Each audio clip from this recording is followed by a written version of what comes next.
आज हम सीखेंगे मोनेरा, प्रोटिस्टा और फंजाई जगत के बारे में। अर्नेस्ट हैकेल, रॉबर्ट विटेकर और कार्ल वोस नामक वैज्ञानिकों ने सारे सजीवों को कोशिकीय संरचना, पोषण के स्रोत और तरीके तथा शारीरिक संगठन के आधार पर 5 जगत यानी 5 किंगडम्स में विभाजित किया। ये 5 जगत है मोनेरा, प्रोटिस्टा, फंजाई, प्लांटी और एनिमलिया।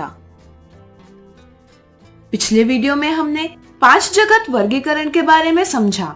चलिए आज इसे विस्तार से देखते हुए जगत मोनेरा, प्रोटिस्टा और फंजाई की चर्चा करें। सबसे पहले हम समझेंगे मोनेरा जगत के बारे में।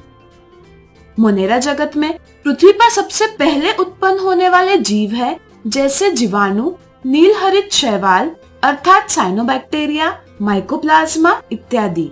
इस जगत के सभी जीव एक कोशिक है तथा इनका शरीर एक प्रोकारियोटिक कोशिका से बना है, अर्थात कोशिका में संगठन केंद्रक और कोशिकांग नहीं है। इनमें आनुवांशिक पदार्थ डीएनए एक ही वृत्ताकार अणु से बना हुआ होता है।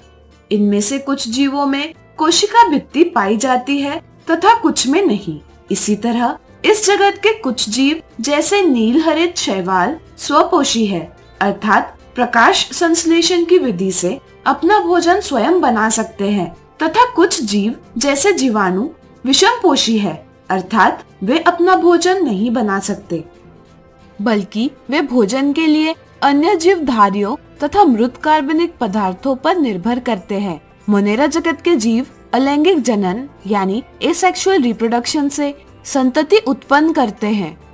मुख्यतः वे द्विविखंडन यानी बाइनरी फिशन और मुकुलन यानी बडिंग की विधियों से अलैंगिक जनन करते हैं। बैक्टीरिया लगभग सभी स्थानों पर पाए जाते हैं। वे गर्म जल के झरने, बर्फ, गहरे समुद्र एवं मरुस्थल जैसे विषम एवं प्रतिकूल स्थितियों में भी पाए जाते हैं, जहां अन्य जीवों का जीवित रहना मुश्किल है। इन्हें उनके आकार के आधार पर 4 समूहों में वर्गीकृत किया जा सकता है। गोलाकार कोकस, छड़ाकार बैसिलस, कॉमा आकार के विब्रियम और सर्पिलाकार स्पाइरिलम में बांटा गया है। अब चलिए जानते हैं प्रोटिस्टा जगत के बारे में। प्रोटिस्टा जगत में मुख्यतः जलीय जीव जैसे अमीबा, पैरामेशियम, युग्लिना इत्यादि जैसे सम्मिलित होते हैं। इस जगत के अधिकतर जीव एक कोशिक है, लेकिन इनका शरीर यूकारियोटिक कोशिका से बना हुआ होता है, अर्थात कोशिका में एक सुसंगठित केंद्रक और अन्य झिल्लीबद्ध कोशिकांग होते हैं। कुछ जीवों में कोशिका भित्ति उपस्थित होती है, कुछ जीवों में नहीं होती। इनमें से कुछ जीवों में गमन के लिए सिलिया, फ्लैजेला जैसी संरचनाएं पाई जाती है। अमीबा अपने कूटपादों यानी सूडोपोडिया की सहायता से गमन करता है तथा भोजन प्राप्त करता है।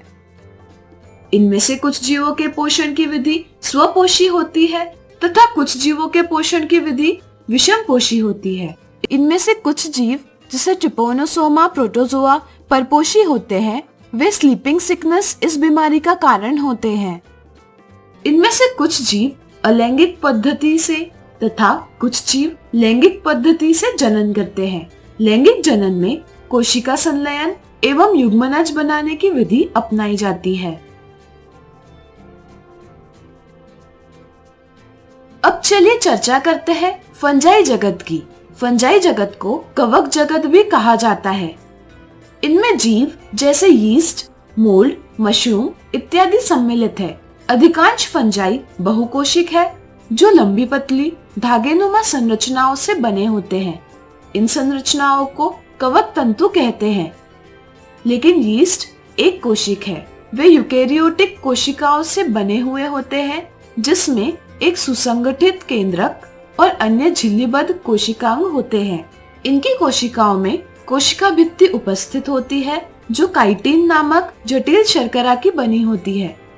पोषण के लिए इनमें से कुछ जीव मृत तथा सड़े गले कार्बनिक पदार्थों पर निर्भर करते हैं। इन्हें मृतजीवी कहा जाता है।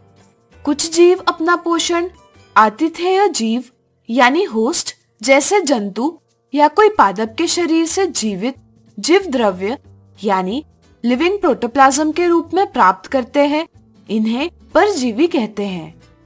कुछ फंजाई शैवाल जैसे नीलहरित शैवाल तथा उच्च वर्गीय पौधों के साथ स्थायी अंतसंबंध बनाकर भी रह सकते हैं, जो कि एक दूसरे को पोषण में सहायता करते हैं। ऐसी फंजाई सजीवी या लाइकेन कहलाती है तथा ऐसे संबंध सजीविता कहलाता है। फंजाई में जनन अलैंगिक तथा लैंगिक पद्धति से हो सकता है। अलैंगिक जनन खंडन यानी फ्रैगमेंटेशन, विखंडन यानी फिशन तथा मुकुलन यानी बडिंग इत्यादि प्रकार से होता है। अलैंगिक जनन बीजाणु जिसे कोनेडिया, धानी बीजाणु या चल बीजाणु कहते हैं के द्वारा होता है। लैंगिक जनन निषिक्तांड अर्थात उस्पोरा, एसंकस बीजाणु तथा बेसिडियम बीजाणु द्वारा होता है। ये सभी बीजाणु जिन संरचनाओं में उत्पन्न होते हैं उन्हें फलनकाय यानी फ्रूटिंग बॉडीज कहते हैं। लैंगिक जनन 3 चरणों के अंतर्गत होता है। पहले 2 चल अथवा अचल युग्मकों के प्रोटोप्लाज्म का संलयन होता है जिसे प्लाज्मोगैमी कहते हैं। फिर 2 केंद्रकों का संलयन होता है जिसे केंद्र संलयन यानी कार्योगैमी कहते हैं। युग्मनज में मियोसिस की विधि से अगुणित बीजाणु बनते हैं जिनसे नए जीव का निर्माण होता है। अब आपके लिए एक दिलचस्प सवाल, जरा सोचिए, हम अपने भोजन को फ्रिज में क्यों रखते हैं? बिल्कुल सही, फ्रिज में रखने से हम अपने भोजन को बैक्टीरिया और फंजाई द्वारा खराब होने से बचाते हैं। तो अब आपको इन जगतों की समझ बन गई होगी। आज हमने सीखा मोनेरा, प्रोटिस्टा और फंजाई जगत के बारे में। तो दोस्तों, आपको हमारा वीडियो कैसा लगा? अगर आपको हमारा वीडियो पसंद आए तो लाइक, शेयर और सब्सक्राइब करना ना भूलें।